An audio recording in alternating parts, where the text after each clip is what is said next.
Hey, this is Kevin from Kevin's Barbecue Joints, and this one's awesome. This is Brian from Secret Pint BBQ in Atlanta, Georgia. I've been wanting to talk to him for a long time because whenever I talk to someone that is creating scratch-made sausage, they always tend to bring up Brian and Secret Pint BBQ because he is exceptionally creative. He has such interesting combinations. This is such a fascinating interview. If you're into sausage, if you're into barbecue, if you're into food in general, you're going to love this. Brian's such a great guy. Let's jump right into it. Good afternoon, good morning. Brian, how are you? I'm doing good, Kevin. How's it going?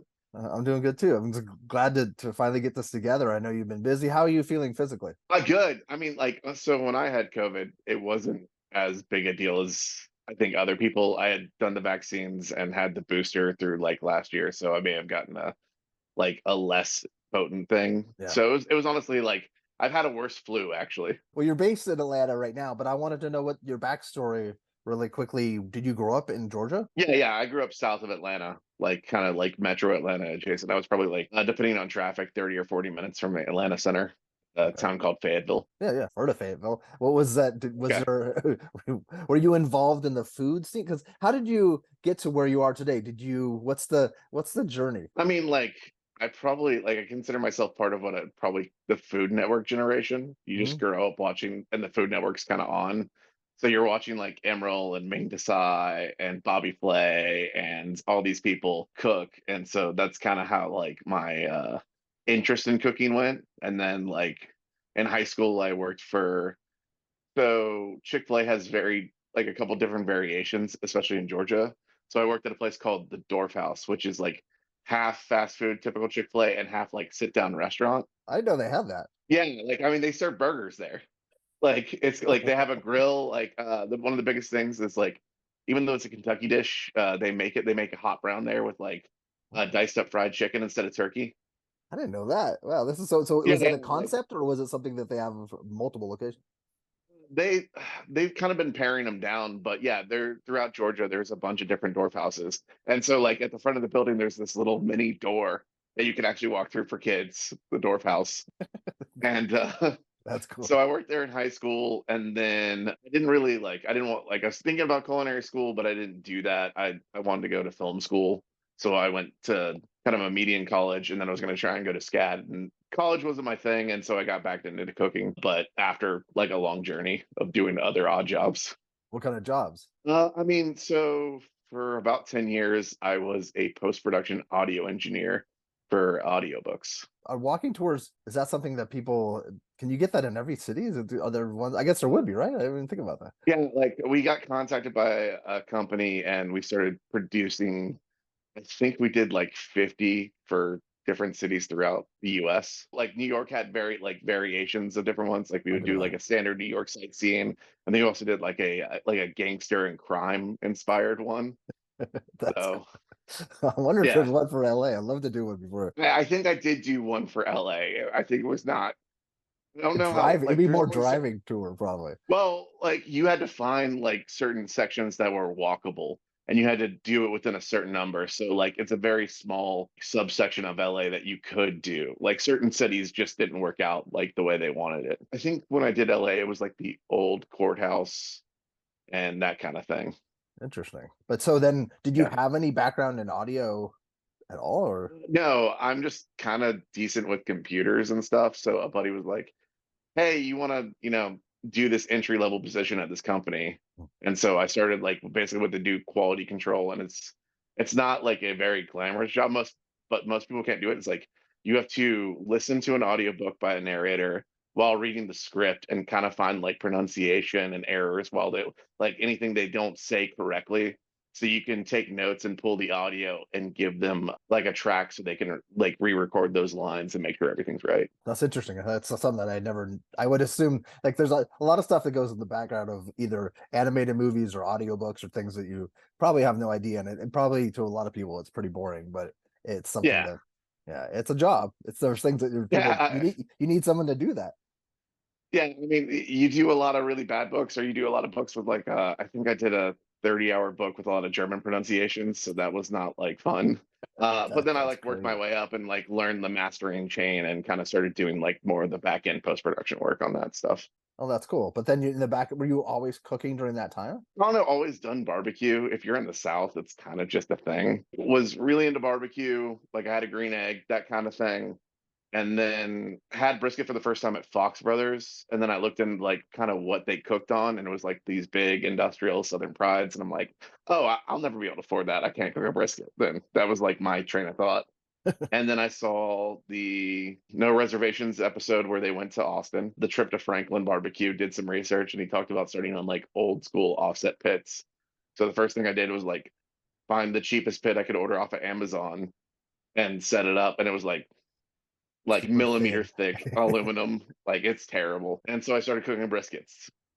That was kind of like how I went down like that road. Did you perfect it ever on that pit? Two that were mediocrely bad. I mean, I'm trying to base it off what I know now. I had a lot of friends and roommates that would crush them though, so like it worked out. Again, like Fox Brothers is awesome.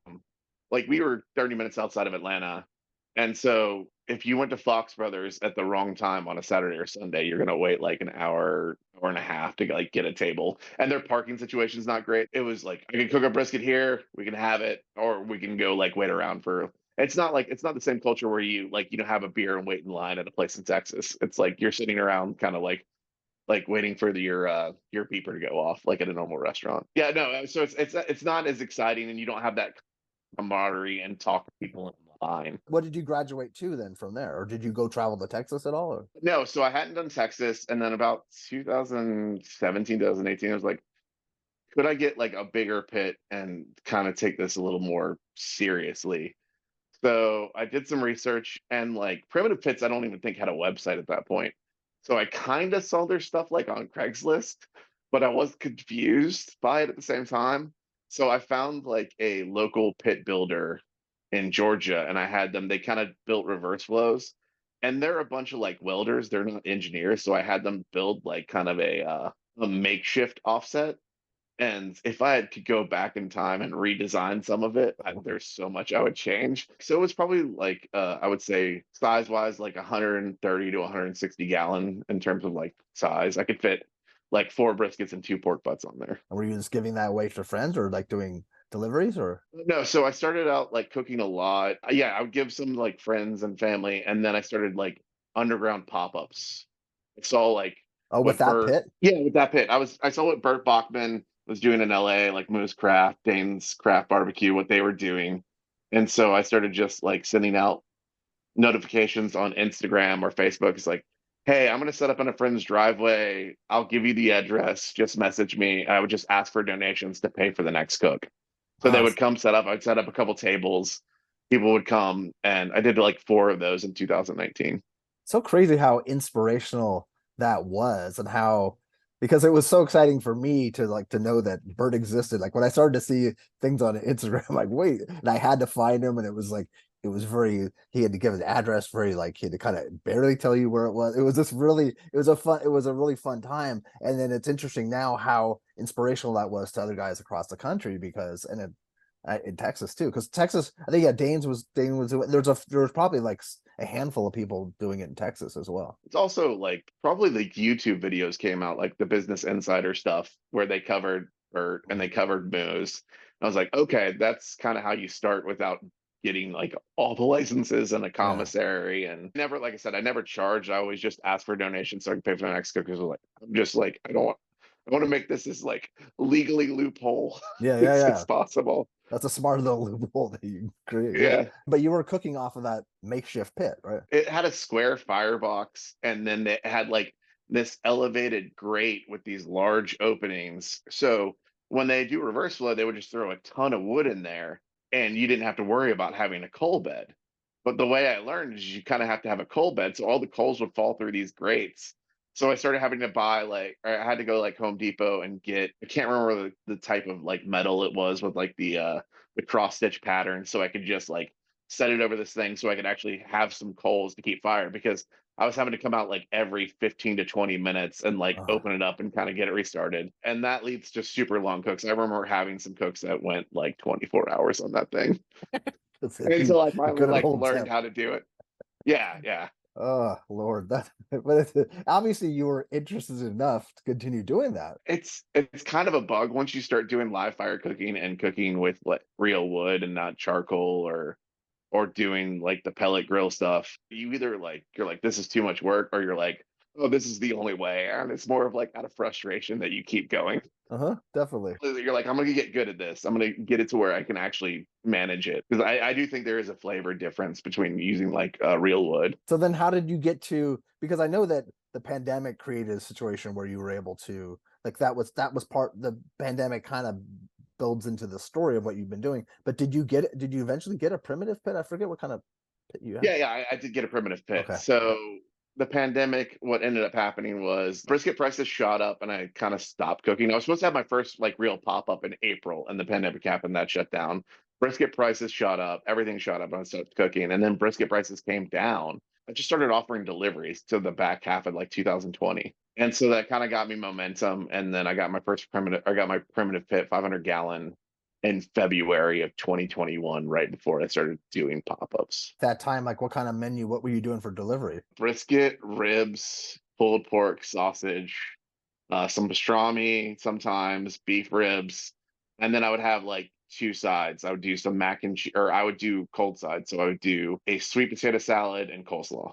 Wow, and this was all to go stuff, right? People would pop in Yeah. and So what I would do is I would take everybody's order and I would tell them I'll give you like a delivery window hmm on Friday. So I'd wait till everybody came in and then I would map it out so I could have like the most gas efficient and like time every like stop out so I could tell it's like I should be at your house between like this 30-minute window and this 30-minute window. And so I did that for probably about 5 months. oh wow, okay, so you okay, I was mistaken. You actually delivered. Okay, I think you said that, but Yeah, yeah. I was thinking maybe you meant that they came and picked it up. No, Oh no, that's no, smart. That's a smart, because during the pandemic too, people weren't able, at least a lot of places weren't able, people weren't able to get food, and that's like the food that they wanted. so yeah, I delivered yeah, probably for yeah, like every Sunday or every other Sunday for about 5 months. Like I Wow. would just get like a like, you know, 12 to 15 orders and then just kind of like I would have a set amount that I knew I could cook on that pit, that small pit. So I knew it's like, all right, I can do four briskets, that's gonna give me this much meat. So like I was like, I have this much fatty, I have this much lean, this much chopped. So when it got down to it, it's like, hey, are you cool with like a pound of chopped? And they're like, most people were like, yeah, that's kind of And how I did it. and I loaded them up in like some Cambros and just took it around town. so smart, and it's actually great because you get the money ahead of time, so like you know that it's for sure, it's locked in. It's not something where you're cooking all this food and hoping people show up. It's more like, Right. Yeah. So like I would wait to get everybody's order and then I wouldn't deliver anybody's order. Like I would send out the Venmo request like 24 hours in advance and then they would send it and then I would deliver it. then how did you get down the sausage rabbit hole? When you cook briskets and start trimming like the Texas style, you have so much excess trim and I didn't know what to do with it. So I had gone to Goldie's did a pop-up at Fox Brothers, the kiosk in their commissary Ah, back in March of 20, like late February, early March of 2019. And I went and I was like, oh, this is really good. And I'd also had the sausage at Lewis Barbecue in Charleston. I was like, this is very different. This is really good. So they were offering classes. Like it was basically just Dylan at the time. Dylan yeah, and yeah. then Lane would kind of come in and hang out. And then you might have seen Jalen and Johnny, but it was mostly Dylan Lane. And so I went out and took a class in like August of 2019. And I specifically took brisket and sausage so I could learn how to make sausage. The first thing I ordered was the KitchenAid like metal grinder. And I used it once to try and stuff sausage. And it was the worst thing I've ever done. Like all the fat rendered out because I didn't re-chill it down before I was stuffing the sausage. It was a mess. I immediately ordered like an actual standalone stuffer after that time. And so that's what I started with is just like one of those metal KitchenAid grinders. And so I'd offer sausage when I was doing the rounds on the deliveries. So that's kind of how I got started doing. I probably did 15 to 20 pounds a week just for that. You weren't doing, because I read somewhere, because I went through almost all your sausages, and Yeah, just yeah, no for a worries. question, and you one of them, like at one point, the jalapeno cheddar, you didn't make that at the beginning because you didn't want to, wasn't that something, or the Texas hot gut, there was something that you didn't make because you didn't want to. It was the jalapeno cheddar. Okay. Like you could go get like one of the only places in Atlanta that made house made sausage at the time was Fox Brothers. So their house made sausage was a jalapeno cheddar. So it's just like I don't want to just kind of go over the same territory. Yeah. At that time, what type of sausage were you making for people? So I had learned kind of like a Central Texas kind of old school link. Whenever you took the Goldies class, they would give you a recipe. Okay. And so I like made some small minor adjustments to the recipe. And Lane is such Lane Mill of Yeah. Goldies. He's so crazy. Like he's constantly changing all his recipes. So the recipe that I got back in 2019 is so completely different from whatever they're even doing now. Wow, that's It's wild. probably gone through like 20, 25 iterations to like Like, now. Um, yeah, he's just like a flavor and ingredient genius. I've heard. Yeah, yeah, yeah. savant. Yeah. So it was a Central Texas link kind of in the German Czech lineage. So like mustard seeds, lots of garlic, black pepper, and then it also had some like marjoram and sage and stuff. So it wasn't actually spicy. And then the first link that I decided after that was a Spanish style chorizo with manchego cheese. Okay, manchego, Yeah. which a lot of people might not know because it's a Spanish cheese, and because I worked in the cheese world. Did Were you into cheese because of the Food Network and you're into food and things, or how did you? Do we want to go down the cheese rabbit hole now? I don't know. You want to go? Okay, let's go down. Yeah, sure, sure. Manchego was just a cheese I like. The whole like genesis of like the cheeses I pick for sausage is I would just pick a cheese and then think about like what kind of cuisine it's good for, and then build the link backwards from there. Oh, So interesting. manchego, yeah, it's like manchego was a Spanish cheese, so it's like what is manchego on? It would be kind of on like you would have it like in tapas, and you might have it with some Spanish chorizo, like the cold cut cured kind of Spanish chorizo. Mhm. So I went and looked up to see if there was like any fresh Spanish chorizo recipes, and I found this fresh Spanish chorizo recipe. And so like I was like, okay, so if I do the manchego cheese and the fresh Spanish chorizo recipe, let's see how that works. And so that's kind of the genesis of it. So I live super close to an Atlanta Buford Highway Farmers Market, and they have a great cheese section. Ah, So I just kind of go browse the cheeses and see what catches my eye. And be like, so like this earlier this year, I was doing a pop up at Round Trip Brewing. They were doing their second anniversary beer release, and I talked to the brewer, and I was like, how do you think this should be paired? He's like, he wants to do like a savory dessert. That's how he thinks a beer should be paired. So I went and browsed the cheese aisle at Beaver Highway Farmers Market, and one of the things that caught my eye was this Huntsman cheese, which is it's this yellow double Gloucester cheese with like these stripes of Stilton blue. And I thought about like post dessert cheese boards, hmm. so like with like blue cheese and like harder cheeses. And so kind of I built the link around that cheese to pair with that. So that's Yeah, kind of my thought process. that's interesting. And like with the manchego, you probably use more of a young manchego because the aged manchego would be too brittle. Or I can't find a super old Manchego. Like the oldest I can find without getting too expensive is probably about a year. Mhm. So I've used 6 months in a year and they're fine. Yeah, They're not too hard. And honestly, what happens when you do that is they don't melt out when you cook the that's what I sausage was thinking. Yeah. on the yeah, so they'll still be soft, but they'll actually when you slice the coins, they'll stay like more presentable, and you can see like a clear like cross section of the cheese. Yeah, no, that makes sense because like there's some like aged Goudas too that are they're wonderful. They taste almost like whiskey or cognac, but they're so aged that they won't melt. They would not melt Yeah, properly. like yeah, Gouda's one that was one of the first ones I did that I was like, oh yeah, like even after a cold smoke and even after a reheat, this is not melting all the way through. It's still pretty solid. That's an interesting way to go about it. With those early sausages, did you think like, oh, the sky's the limit? Is that something that creativity? It seems like that's something that you desire, that you really enjoy. A lot of the early sausages I take inspiration from other places. I don't think I had found Tyler's account yet. One of the first sausages I had when I did my trip to Texas, me and a buddy, we ended up at Tejas. I was gonna say, I Like was that was thinking the that's my first like, guess.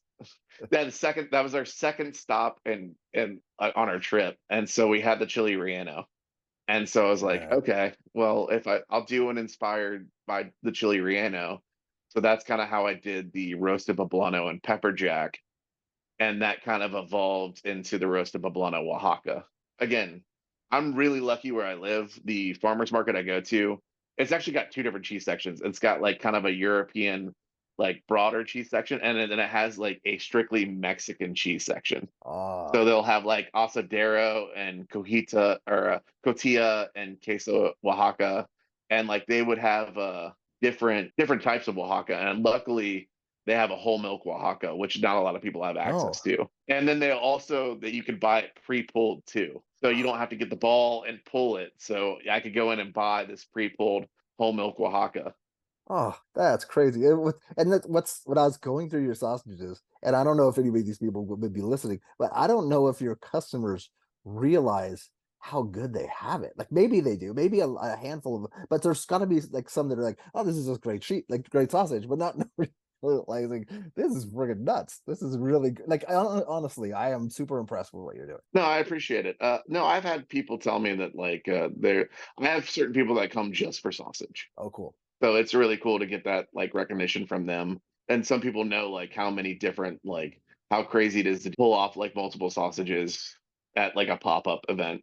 Yeah. I had a buddy come through and like like a couple weeks ago, and I did three sausages like, and he was explaining to people, he's like, I don't know how you know how hard it is to like not only do three different variations that have distinct flavor profiles and that they're all executed like really well. And he's doing it at a brewery. Like he's holding them in a hot box and serving them at a brewery. It's just it sounds honestly absurd. It's that's because I had asked Tyler, and I think I asked one other. Can you go through just so people know, because just in case they're just listening to this one, what's the process from beginning to end, like time wise, and just kind of like the rough process so people understand what it takes to make a sausage. Okay, so the correct process is probably about 3 or 4 days. But Tyler and I and probably like Bradley of Chud and a couple other people, you could probably pull it off in one day, and it won't be that much different. But like the main process is, so for me, it's I'll take the trim from the previous week of brisket, and then I'll go get some pork butts to make sure I can fill out the batch. And so I'll break all that down and season it and then let that sit overnight. I try and prep my casings the day before too. I want my casings soaking for at least 24 hours Oh, before I use them. Yeah. They're just easier to deal with when they're soaked for that long. Then the next day will be prepping any cheese or ingredients that like wholer ingredients that go in, like so like breaking down the jalapenos and throwing them in the food processor to kind of mince up, breaking down all the cheeses, which, okay, I don't like high temp cheese, but the benefit of high temp cheese when they come pre-cubed is yeah, there's it doesn't outweigh the fact that I don't like high temp cheese. That's all I'll say. yeah, Breaking down a ton of cheese blocks and cubing them up, like, is honestly, it's not fun. yeah, no, it's Um, your hand hurts after. yeah, yeah, like not only that, but like especially when you're doing multiple and you have to like break down and like certain like different cheeses, like there's just a whole Oh yeah, array of issues. Yeah, yeah, yeah. So like cutting up an American cheese block is completely different than cutting up like an extra sharp cheddar or whatever. yeah, yeah, yeah, no, definitely. And so I'll break that down, kind of grind everything and case it on the same day. Then let that sit again overnight, and then I will do the cold smoke on day three. So that's usually about a 3.5 hour to 5 hour process on the smoker, and then another 2 to 3 hours. I'll ice bath them, dry them off, and then I will let them sit out for another 2 hours for what they call blooming. Okay. Basically, it just like kind of dries out and gets the color back to the sausage. Because if you leave them in the ice pack too long, they'll kind of the color will die down Oh, and they'll get a little pale. And so when you bloom, the color kind of comes back. Then you let them sit in the fridge overnight again, and then you when you're ready to do a service, then you cook them again on the oh. pit. 5 days or 4 days? What was I'm trying to think of? By the time you cook it, like if you did it right and pace it out, it's usually day five when you finally Yeah. eat the like the fully final product. for like a sausage link, but it's that's sliced, but it's also a number of them, and it's something so special that pairs like when I think that's why I went down, at least mentally, down the and trying wise and eating wise, the craft sausage realm, because I felt like it's what differentiates a lot of places from other places, because brisket hasn't been perfected, but a lot of people can do a really good brisket. A lot of people can do ribs Yeah, really well now, pulled pork, etc. Once you've had good sausage, it blows your mind. Like it kind of like those epiphanies that you had, and I think that No, I just respect it so much. So that's interesting for people to know, and for beginners and people that might want to be interested, if they can go back to this and look at it, and it's obviously not, that's, you didn't give it a recipe, but you told the time that it takes, and I think it's nice to Right. know. Yeah. That's crazy. Say at the beginning, were you taking that much time? Doing it right and taking that much Okay, okay, time. okay. Yeah. Like I think when you do it, like it's kind of a hard process to speed up. And especially early on, it takes you so long to do each step because you don't, you're kind of slow at it and you're kind of like trying to make sure that you've got everything lined up. And there's so many dishes doing sausage that you kind of have to pause in between each step to make sure that you like Yeah, clean everything. but also too, like, have you ever made a sausage or like almost like finished and then you looked over and you're like, wait, I forgot to put that thing in that I wanted. Oh, like one of the first sausages I made, I totally forgot salt.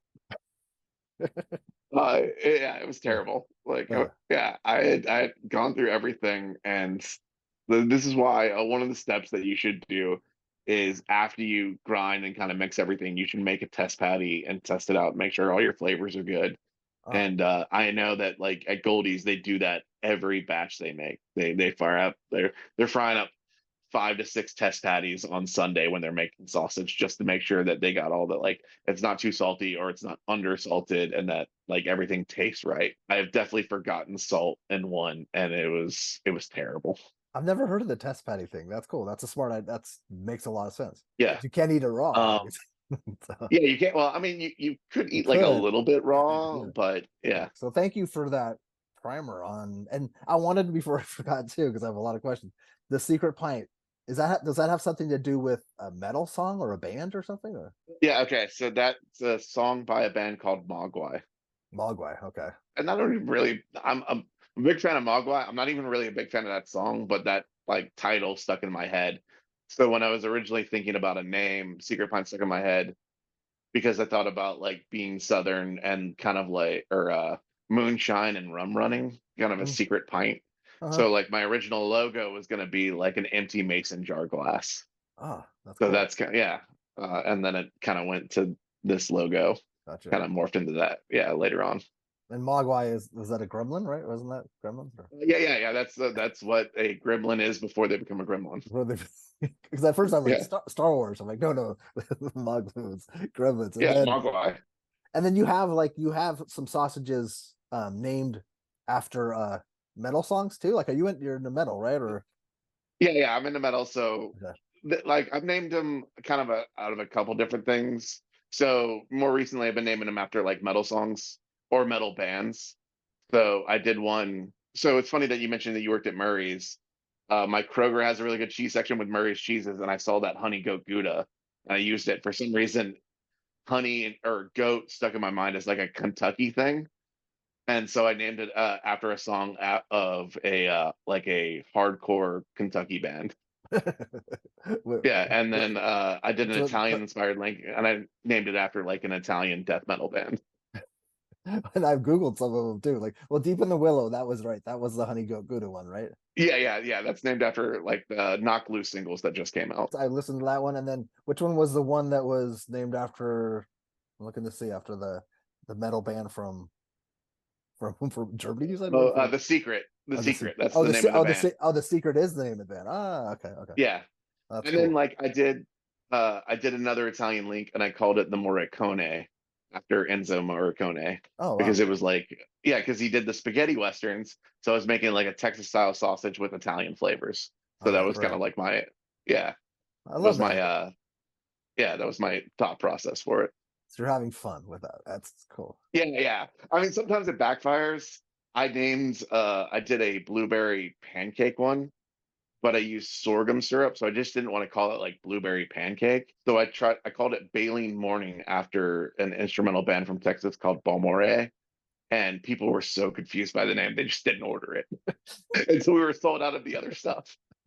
Oh, that sucks. Yeah, you probably have to dumb it down. Well, because like it's also too in the beer world, they name things so funky and so crazy that sometimes I bet people don't order things because they're so confused by the name. Yeah, so one of the breweries I go to and pop up a lot, they're called Little Cottage Brewery, and they're a metal brewery, and so all of their names are kind of that style, but they also list out all the ingredients and kind of the beer style underneath it, so people are less confused by Yeah. that. Yeah. But I found like even if I'm listing out all the ingredients and what it has, people are like really confused. That like between like they're like blueberry pancakes, was it wrapped in a pancake? What's going on? It's like no, it's got pancake breadcrumbs and dried blueberries in it. How was that one? That one must have been really good. That one's really good. Like I've made that a couple of times and people really dig it. Like Yeah. the idea was when you get a breakfast like at a like say a diner, and so you take a bite of sausage and like pancake and you Yeah. just kind of switch it through the syrup. That was the whole idea. It's the best. It is the best, and it's all encased in one in a sausage. That's awesome. So, as I want people to know before I forget, because that would be the last thing. How are you? So you're doing this, and I've seen your schedule. You're scheduled out to December, right? Right now, yeah, yeah. Okay. Like there's a lot of pop-ups in Atlanta right now. So if you want like Saturdays, which are the busiest day, I kind of had to like schedule out the breweries that I like back in like late May, early June, Wow. because That's they would have gotten booked that far in advance. so the pop up world is really big in Atlanta. Yeah, yeah. Oh, it's huge. A ton of different pop-ups. Like there's a whole community. Either like there's some residencies at certain restaurants and a lot of places popping up at breweries or in other restaurants like on a during the weekday. I mean, we have a Discord group and I probably want to say there's like 20 or 30 pop-ups in there. Is that just Discord for the pop ups, or is it Discord for other Yeah, people? that's just Discord for the pop-ups. Wow, that's Like impressive. and so yeah, and so there's also like the breweries or beer gardens or all those places are also in there asking dates to be filled and stuff. So we can ask like, hey, we need someone to help like run our front of, or like our POS system or if anybody like knows a place to get a certain ingredient, that kind of thing. That's great. That's a great use of Discord as instead of like for NFTs or for like like or video Yeah, games. Like that's exactly. rad. That's rad. That's really cool. And I hear Discord, I always think that world, but it's like it's just a community. It's a Yeah, it's weird, like because yeah, that's what I was familiar with Discord too at first. Was like that's what we used to chat for video games with yeah. friends, Uh-huh. and then it kind of morphed into like Slack was always the work thing, and then we ended up using Discord more for the work thing because it had better functionality than Slack. So it kind of like it's gone back and forth. Wow, that's it. Like I That's it. use Slack for fantasy football, and then I use Discord for work, so it didn't make any sense. So then people can go to your social media, see what's coming up. They're not paying ahead of time, right? You're paying at the brewery or Yeah, whatever the I partner. do some pre-orders. Okay. Like doing pop-ups at the brewery is always been weird because I didn't want to do pre-orders because I didn't want someone to walk in after sitting in line for like 45 minutes and we run out and Yeah. then someone walk in and get food 10 minutes later and I just told them we didn't have food. So like it was like always because I didn't want to send the wrong message that way. That makes sense. But this year I started ordering doing pre-orders and kind of like working it into where it's more like by the pound and packages and stuff. And then like I also do the sausage package, vacuum sealed sausage packs, and that's you can only get those through pre-orders. Like 4 packs and Yeah, yeah, 4 packs and that kind of stuff. that's awesome. Okay, so pay attention to your social media. That's the best way to find out that Yeah, stuff. and then like the website has like the full list of events Oh like yeah, on my yeah. calendar. Okay, cool. Yeah. Yeah, I'll have links to all that. Can we go over some of your sausages really quick? Yeah, go for it. You were the one that when I was talking to Tyler, you had made the Waffle House sausage originally, Yeah. and okay, and he was talking about like the hash browns and things, right, or something. Right. So originally, so again, Little Cottage Brewery, they did like a scattered in or Waffle House inspired scattered IPA. And so at the same time, they wanted me to doing a pop up that day. So I did a Waffle House inspired breakfast sausage. So the first time I did it, I used store bought hash browns and kind of just made my Waffle House hash brown order and put it in the sausage. And it ended up tasting, it was good, but it just tasted like breakfast casserole, kind of the kind you get at like Christmas or like Thanksgiving. Yeah. So a friend suggested, it's like, why don't you just go buy hash browns from Waffle House? And so when you go to Waffle House, they come in, you get a single, a double, or a triple. And they don't give you a weight or anything. That's just kind of how you order. So I figured out how much hash browns go in like a 10-pound batch, which is a triple order and a double order. So when Tyler was asking me how much hash browns I use to go, I don't actually have a weight. I just go by like the Waffle House metric. I know a triple order and a double order is enough for 10 pounds. So he tried to figure it out online. And so I Oh, think what ended up happening was he was like, okay, well, that weighs about, pound and a half or whatever.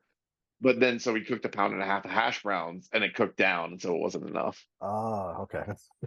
That's funny. So you, I have since gone back and weighed it for him, and actually given him an actual weight.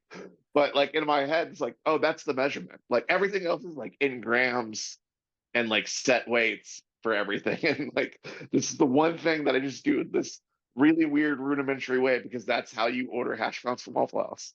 and that's good too because I've never been to a Waffle House. I want to, and I've seen it on Food Network and different things before. But I think I saw like Sean Brock went with Anthony Bourdain to Waffle House. But Right. I don't realize it was single double. That's perfect. So thank you. So what's like normal human eat? A double or Yeah, usually you'd get like an entree and then a single or a double. Like single? a triple is for like the crazy people. That's Like no. it's a lot of potatoes. That's a lot of potatoes. So how? So for Um, that, for the one when you finally perfected that, is that a good? Do you like that sausage?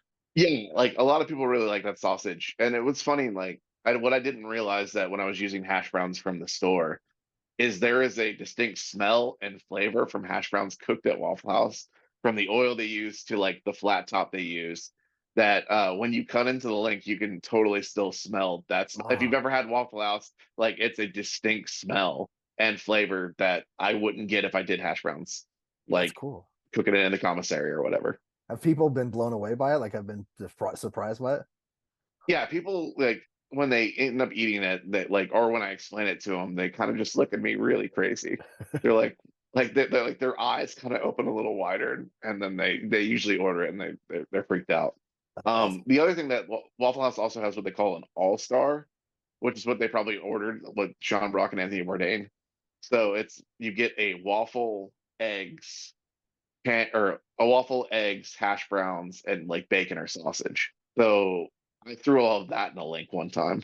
So hell I went yeah. and got like waffles and hash browns from Waffle House, dehydrated the waffles and made waffle breadcrumbs, and then made a like a big omelet and kind of chilled down the eggs.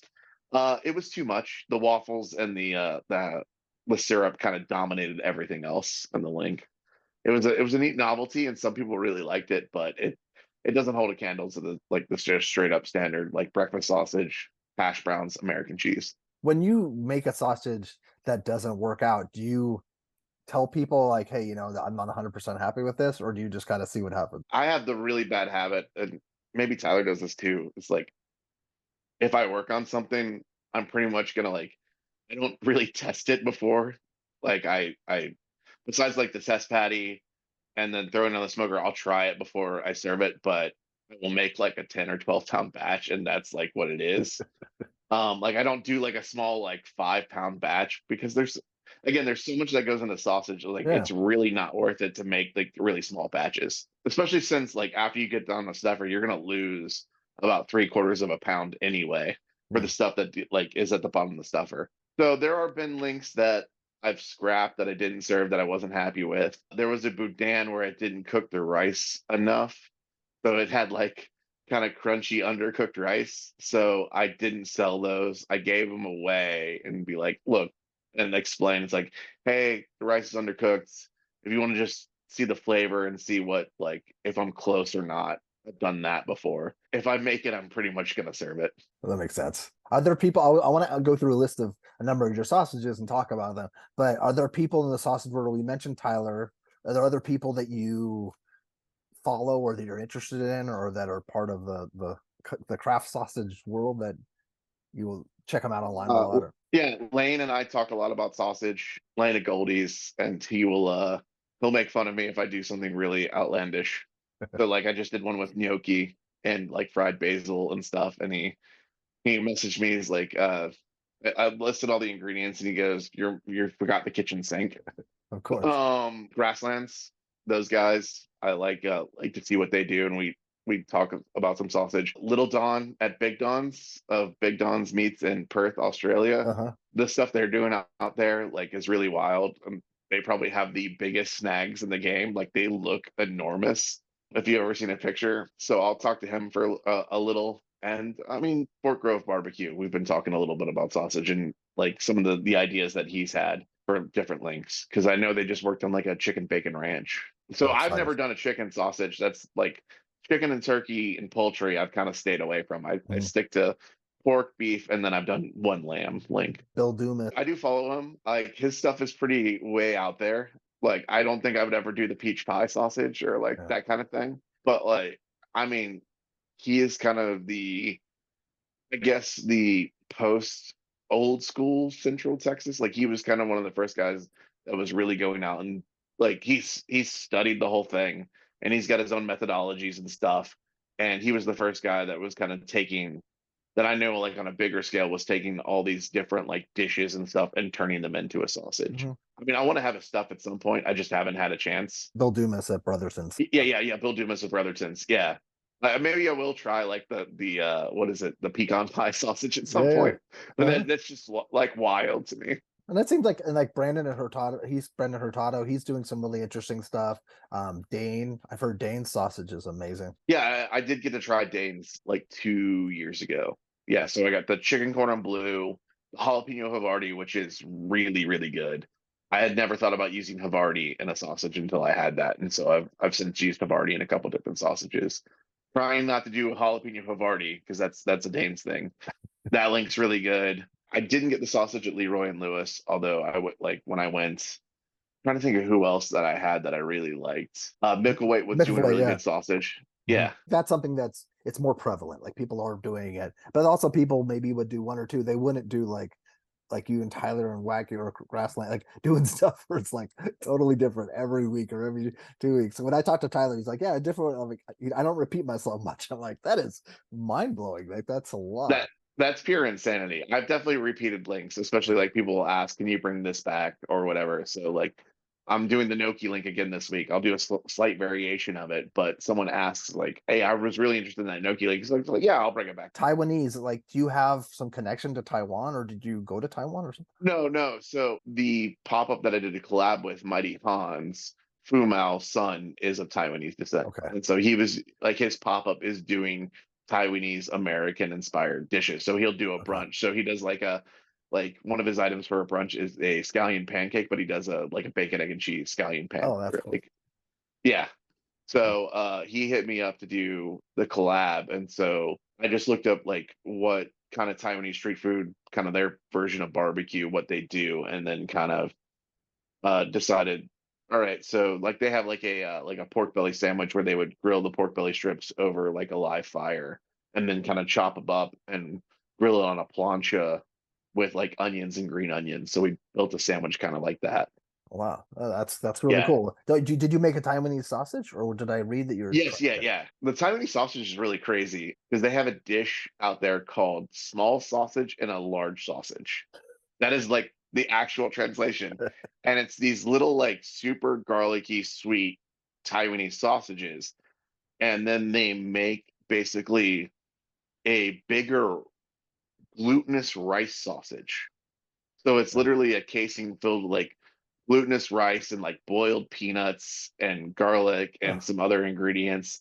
And then they'll grill that and kind of slice it open and use it as a bun and place the little sausages in this bigger, large rice sausage. wow, And we couldn't like the kind of collab kind of came together so last minute that I was like, I want to do that, but I also know that like it's gonna take some research and kind of that's one thing that I want to kind of like test out and do a couple batches because I didn't know how to like like make that in advance and hold it because I was man, afraid the rice wouldn't cook all the way through when you like heated the sausage for the second time. that's really interesting. I'll have to Google that. I'm sure other people will. Yeah. It's like yeah, look up Taiwanese small sausage and a large sausage. It's crazy. That's awesome. One other thing before I jump to sausage, you did some stuff with Scott's Love Barbecue. I mean, Socks loves barbecue, or Sock loves barbecue. What is it? It's a Yeah. It's socks loves. love barbecue. Yeah. Is it loves? I haven't. It's been a while since I've been up there. So no, I had been making sausage, and me and Steven had been talking. Steven Sock, who Yes, he was like, was like, yeah, we had been talking back and forth, and he was like, you know what? I kind of want sausage at the restaurant. So I came on and worked for Socks Love Barbecue for a while, and I kind of started making sausage for them because they had all this trim that they didn't like. Again, if you like, they were just throwing it away, and like a lot yeah, of places, they just throw it away. It's like they didn't. They weren't using it to make burgers or make chili, like that kind of thing, because they would use leftover brisket for their brisket chili. So they weren't like grinding it down and making like a different chili or anything. So I came on and like developed recipes for them and was making their sausage every week for about a year and a half. Okay. Yeah. So I was doing, so at the time I was working my full-time job. I was making anywhere between 40 and 70 pounds of sausage a week for Sox Love, depending on like how busy they were. And then every other week I was doing my pop-up, which I was making an additional 30 to 40 pounds of sausage for. Wow. So yeah. So for about a year and a half, I was kind of an insane person. You're not. So then, is he still? Do they still make? Do they still have your Yeah, sausage too? so I left last November, and then they went and developed some sausage. And so I don't know who's making it now, but they have a cup. They do some daily specials with sausage now. Cool. No, So yeah, Steven's great. Now, I wanted to give him a shout out because I saw that and I noticed that in your thing, and I saw that well, it snaps. That snap is so loud. yeah. In fact, like one of the first ones, yeah. Like, and then like there's another one where the cheese I think shoots up and almost hits him in the eye. That's hilarious. Oh, that's too funny. Okay, so the Waffle House sausage we talked about, the Texas hot cut, and the cheddar jalapeno. That's kind of a standard. The steakhouse. Can you talk about the steakhouse sausage? Okay, so I had done like that one I did with a buddy who does Springfield Barbecue Co. Mark Springfield. He used to work at Doss Barbecue, and now Oh, he's kind of focusing on doing his own pop up. And he has more of a culinary background. He worked at some good restaurants down up in Roswell, Table in Maine, and Osteria oh, in Roswell, Georgia. And so he's always been into sausage making. So we kind of did a collab link. So he caramelized onions and so made some bacon lardons, and then I got like a buttermilk blue cheese, and we had Worcestershire powder. that looks like there's caraway seeds.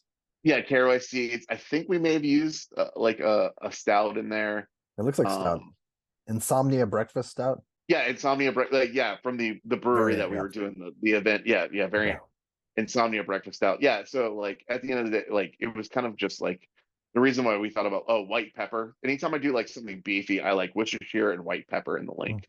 Oh, Like I interesting. feel like that, like yeah, that brings out like a Hmm. certain flavor that I associate with like either steak or burgers. So yeah, we did that for an event, and that was pretty popular. And we called it the steakhouse just because the bacon lardons and the blue cheese, they kind of reminded us like almost like a wedge salad. Yeah, yeah, definitely. That was good. That sounds really good. Yeah. And then chorizo con papas. Is that one? Was that someone else? Did someone else make that too, or is that something that a lot of guys have made? Or Someone's probably made that. I know like people have done El Pastor before oh and yeah, stuff. exactly. Yeah. So there's a gas station that sells really good burritos next to me, and they have a chorizo con papas burrito that you can get in the morning, and I just love that dish. So that one's interesting because I there's a really good Mexican grocery store called Supermercado Chicago, and they make a really good chorizo. So when I make that sausage, I go get chorizo from them, Wow. and I fry it up, and then I roast or fry the potatoes for that sausage in the chorizo fat from when I fried it up. Oh, I that's will then I refry the chorizo so it gets these like really crispy chorizo bits that I mix in the sausage. So I create my own like my own recipe chorizo, and then I mix in those potatoes and then the crispy chorizo bits and then an that's asadero a dinner idea. cheese. Yeah. Oh, Yeah, it's a really good melty Mexican cheese. yeah. So yeah, when you look at the link and it's got these little bright like red studdedness from the other chorizo that it's in the sausage. Oh, that's awesome. And then this dawned on me too. There's also Lennon at Heritage. He makes some incredible sausages too. Yeah. Like Forgot. I've seen a couple that he's done, and it's pretty nuts. Yeah, yeah. So that's like I just think these are like the guys that like just like you. Like I follow I follow you, I follow a number Yeah. of people. It just popped in my head that I remember. I think he does something maybe with con papas, but it's not chorizo, it's something else. So maybe it's El Okay. Pastor. Yeah, could be that. I don't know. Then this Deep in the Willow is that's the one with the honey goat gouda, right? Yeah, so I saw the honey goat Gouda from like the Murray's honey goat Gouda and like in my Kroger cheese section. I was like, oh, might as well use that. And then the first time I did it was with chilaka peppers, which is what they turn into pasillas. Okay, It's the pepper before they dry it out to turn into a pasilla. So I roasted those and chopped those up. And then the second time I made it was hatch chili season recently. So I could that's use cool. some hatch chilies. Yeah. And that's a really like the honey goat gouda has a really funky flavor that comes through a lot. And then I amped it up. Like you can buy granulated garlic or no, sorry, granulated honey, Oh, like these little like mini honey tablets or whatever. So I added more of that into like the sausage farce, and so it's got a good sweet flavor. It's got the funkiness from the goat gouda, and then it's got a little heat from the hatch chilies. is that the one that you have Aleppo pepper in? Did I put a note? Yeah, yeah, Aleppo pepper. Yeah, What is Aleppo pepper? It's from Syria. yeah, yeah, yeah. So my Alabama white sauce is kind of a variation of Sean Brock's Alabama white sauce, and so that was the first time I came across Aleppo pepper, and I Okay, liked it, and I started using it in other things. okay. Because I've heard people use it, I've just never used it myself, and it sounds like Yeah, it. What does it it's taste like? Does it have a stronger pepper taste or a different type of? no, no, it looks like red pepper flakes or like Korean chili flakes, Oh, kind of. But it's got kind of like a mild or smoky flavor to it. huh. Okay, Yeah. I'll search it out. Everyone else, comment below if you're using Aleppo pepper. And then the secret is like an Italian, wasn't it? With and because you use Taleggio and Taleggio, that's what I think. That's when I saw Taleggio. I'm like, wow, he is really going out there with this. Yeah, I had done I had done this dinner at Little Cottage Brewery. They did a beer pair dinner, and so I did 5 courses, and I made this smoked mushroom and taleggio gnocchi. And so I was like, and then the Buford Highway Farmers Market has a really good taleggio. I was like, oh, I want to use that again. I want to see if I could use it in a sausage. So, like, why don't throw gnocchi and an Italian sausage with taleggio and see how it works? And the other thing I do is I fry the basil. Speaking of like Taiwanese food, like I've had friends who made me like the Taiwanese like popcorn chicken with those fried Mm. pieces of Thai basil. I really like that flavor. I was like, why can't you do that with just like Italian basil? So I'll fry the basil and I'll feed it through the grinder as I'm feeding like the seasoned mix. So it gets kind of shredded up and like dispersed throughout the sausage. I don't think anybody would be using Taleggio. I don't think I've ever heard of anybody use it. Yeah, so I found like it melts out really it's a softer cheese, so it melts out a lot. And Uh-huh. so I really should have used probably like almost double what I ended up using in that first Yeah. batch. And it's got a So I funk. was It's gonna got a do it again. different flavor too that people aren't used to. Yeah, yeah. I have a buddy who makes a pizza with taleggio cheese that's really good. Like, yeah. And so I just like the flavor, and you kind of balance it out with other ingredients. So I think it works out. Wow, that sounds awesome. No, it sounds so good. I'm just very impressed, is what I was saying. Then Thanks. the stout pie link, you use a Dubliner for that one? Okay. Yeah. Okay. So another one of the breweries I go to, Pontoon, they had an Irish stout made with Jameson. Like it was called extra, extra, extra Ah. stout. And so the first thing I thought of with that one, and I had seen Irish Dubliner cheese or the Kerrygold Irish Dubliner cheese kind of at doing that in the cheese section too. And that's honestly like an Irish Parmesan is the way I would describe it. Mhm, Like yeah. it's a harder cheese. So the first thing I thought about was like kind of like the like steak and kidney stout pie, Hmm. that kind of thing. That's one I want to go back to if I can find the right stout to pair with it because I had used some like it's super super rich from like the onions and the mushrooms, the stout, cooking all that down like it's and then the cheese. It gets super rich. So the second time that I made it, I used some red wine vinegar to kind of cut through it, and that's before I knew about how acidity from like vinegars will break down a link. I just never thought about that. So the texture wasn't right on it. But now that I know there's an ingredient that there's a really good YouTube channel called Two Guys in a Cooler, Okay. and they make sausage, and they've gone kind of over all this stuff. Like it's a really good thing to look into. Well, their website's great too because they have everything out in kilograms, and you kind of just you enter the weight of like how much sausage you want to make, how much like trim you have, and then they'll spit out their recipe in grams based on how Oh, much weight you have. Yeah, so it's super useful. Like it's a great resource. So he had done broken down someone else's recipe and talked about how acidity will break down like the enzymes of the meat and kind of create a more crumbly texture. Hmm. It's like the issue that people had with El Pastor. If they just threw in raw pineapple, like the acidity from the pineapple would literally like eat through the casings and all that stuff. And that's why when you get chorizo, they use vinegar in there, and a lot of also Filipino sausages use vinegar in their longanisas. And so when they fry them up, it has that crumbly texture. Yeah, that makes sense. And yeah, and so I didn't know that for the longest time. And when I was at Sox Love, Steven wanted to meet me to make a pickled pepper hot gut. So we were throwing pickled bell peppers and these links, and like the texture was never right because the acidity from the Hmm. pickling process was breaking down the links every time. And it took me probably a year to figure that out. Oh, well, now you know, and that's good. So hopefully someone is paying attention here. They can check that out because that's not yeah because I'm sure a lot of people are experimenting and having problems like that. Yeah, exactly. So there is a product out there called encapsulated citric acid. Okay, And so it's these little tablets that you can add into a sausage to give it that vinegary acidic flavor without actually adding vinegar into your sausage. interesting. And I've never made sausage, and I want to when I move. I actually want Yeah, to make yeah, my own yeah. sausage. But so then if you're adding like a stout or a beer, are you doing that like? Do you always add some sort of liquid to a sausage? So is this like instead of you put beer? Is that kind of the way you would do Yeah, it? Or? yeah. Like beer or wine. Mhm. Like so I will if I'm adding a beer or wine, I'll adjust how much water I'm gonna add in. Yeah. And then it also depends like how much liquid you're adding in. It also depends on what kind of protein you're using. I find that if I'm making more of a beef heavy sausage, I need to use more liquid than if I'm using like a more pork heavy sausage. Because Gotcha. pork gets a better protein extraction just from the grind than you have to kind of work beef more to get that same extraction and stickiness. Gotcha. And you say the trimmings, and I've heard this a lot, and I've never asked anybody, and I feel like it's a foolish question, but because you're trimming a lot of fat off, you don't use all fat. Like you it's only a percentage of the fat, right?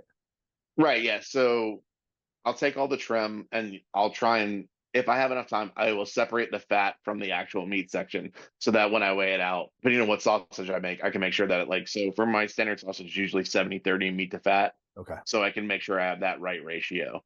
But if I'm doing like a sausage like the if I'm using like that whole milk Oaxaca, there's a lot of fat in that Oaxaca cheese. So I'll go with a less like a smaller, like kind of an 80-20 to kind of Oh, compensate for using like a fattier cheese. so you have to think about that. Yeah, That's yeah, it's something you got to think about. Yeah, the anniversary. You did 5 sausages for your anniversary party, right? yeah, yeah, yeah. So I did. Because I think I have I on my just, okay. You did I like, a Tyler Hodge hoodoo one, right? You did a homage to yeah, yeah. So he sent me. He had done the Waffle House link, so he sent me his Granny Apple Gruyere recipe. So I did that. and Gruyere is an awesome Um, cheese. yeah. Oh, Gruyere is great. I've done like a kind of a patty melt inspired, and I use Gruyere for Ah, that.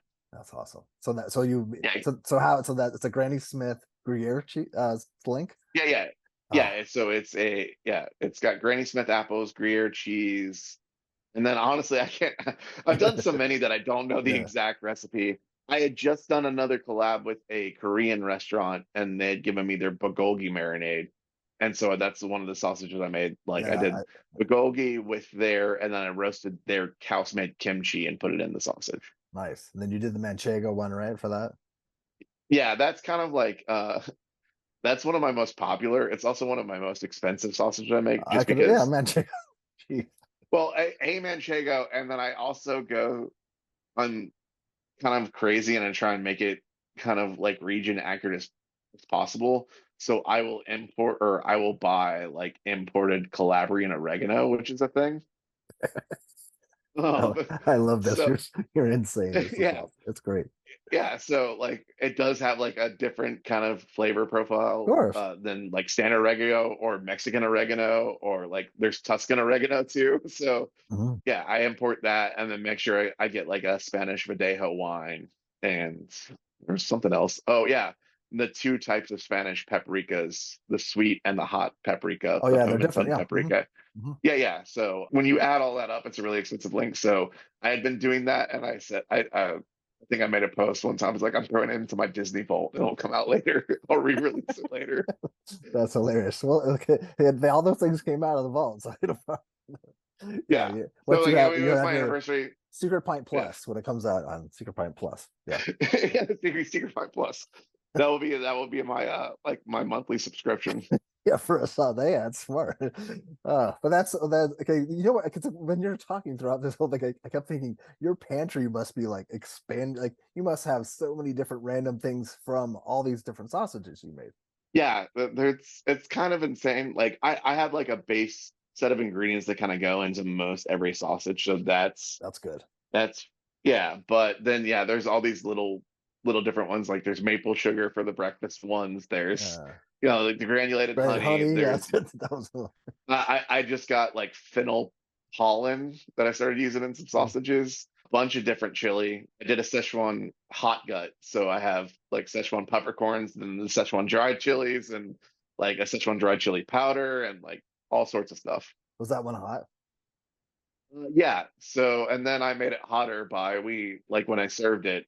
The dish is kind of based off of always has those like fried dried chilies and onions and like the cilantro stems and stuff. So I fried up a bunch of that and like I gave it to one guy and it was just swimming in the chilies on top. He's like, it was almost too much. That's awesome. Well, my last, I wish I could talk to you for another hour and a half. I don't know if you have Yeah, that yeah, time, no worries. but do you? I want to ask this question because I'm sure people are wondering. Do you aspire to do a brick and mortar, or are you going to continue doing this? Or Oh yeah, yeah. Like honestly, doing pop-ups is super exhausting, and yeah, you can really, unless you're hauling your smoker to like the brewery, you're only able to do 1 day of service if you like sleep.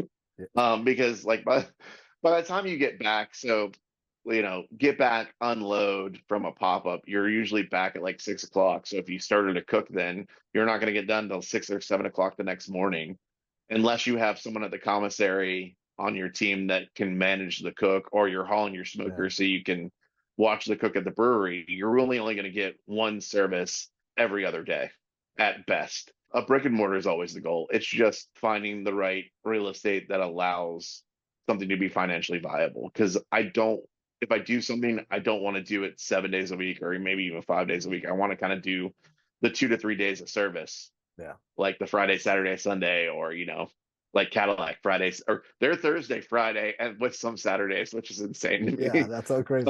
Yeah, but like a Friday, Saturday, and then do kind of more streamlined services on other days, but finding the situation that fits that makes it financially stable, that's really hard. Yeah, yeah, definitely. And a lot of food halls are popping up around Atlanta, and that's just not an avenue I want to go to because like a lot of food halls, they want you to be open 7 days a week, the hours that they're open. Yeah. No, I've also heard that there's like minimums or there's things that like the expense. Someone was telling me about it. Maybe it was a food hall in Texas or somewhere that it was like I couldn't believe how much it was going to end up costing. They'd have to do an insane amount of business to make money. Yeah, one of the food halls that I talked to, it was $300 a day Yeah. was the cost, the operating cost, which ends up being 9 grand a month. So yeah, Yeah. like if you want to Eh, make that yeah. viable, you kind of have to like, if you want to make it really viable, you got to be hitting like $90,000 in sales a month for Hmm. it to be like a good option. Yeah. Like on the low end, you probably need to hit like 45 to 50,000. So Yeah. that's kind of like when you only have a 500-gallon cooker, that's a lot of food. It's a lot of food, and it's also you'd have to sell a lot of ancillary things or something to make it make any sense, or like Well, alcohol or yeah, something. not like, I guess they probably but have an if you're in a alcohol thing. yeah, if you're in a food hall, like they have the built-in bar already, so you're not going to Yeah, get you're not gonna alcohol make yeah. sales. That's true. Yeah, so you know how Yeah. that's you have to sell a lot of shirts. I'm kidding. Yeah, you'd have to. It wouldn't make sense. So it's down the road, but people can follow you. You pop up almost every other weekend ish, kind of. Now it's pretty much every weekend. Oh, it's every weekend. Okay. Like, yeah, I don't work the audio job anymore, and so I had been doing a Wednesday night sandwich service, and then the Saturday for what I call the full barbecue menu, where I have the brisket, ribs, turkey, pulled pork, three sausages every weekend. Insane. That's So, and then like three sides and a dessert. uh, Like yeah, like people have said that's too big of a menu for like to that's serve at good. a brewery. It is, but it's awesome. But also too, when I used to go visit Heritage at breweries, because they did a lot of breweries, and even Moose, they would do a lot. They would a lot of these, a lot of like because it's exciting. You want to show.